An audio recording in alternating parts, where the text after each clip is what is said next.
whether true or not, like the roads are being blocked by the Canadian military.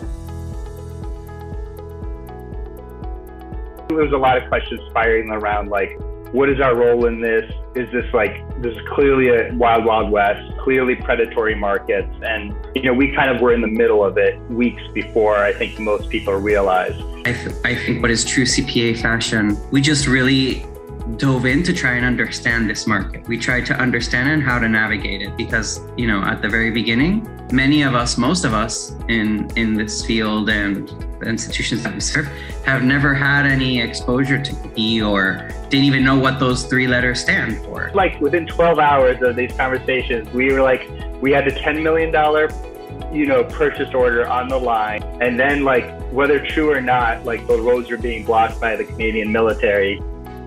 These big players that could pay anything at any point were scrambling, couldn't do anything. What the heck does that mean for our member institutions or nonprofits or all these other entities that need those masks almost as much? We did sort of think about, well, eventually everyone's going to need this stuff, right? Maybe it's not an N95 mask per se, but everybody's going to need protection.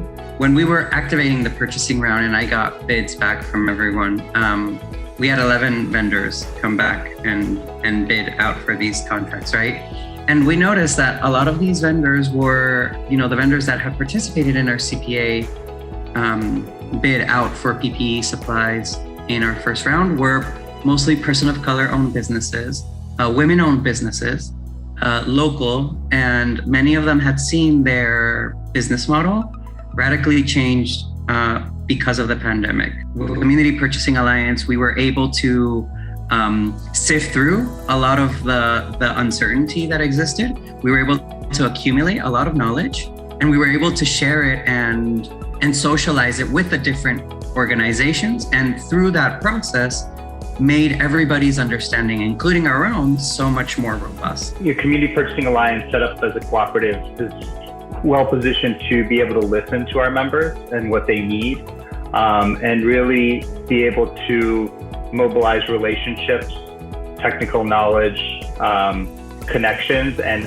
set up a process to essentially be scrappy. We grew from this program just trying to piece together a purchasing or a quote for a charter school, all the way to facilitating, several $1 million of purchasing across more than 400 institutions in 9 different states, working with mostly person of color owned businesses. Fun to relive this together. It's quite a narrative arc.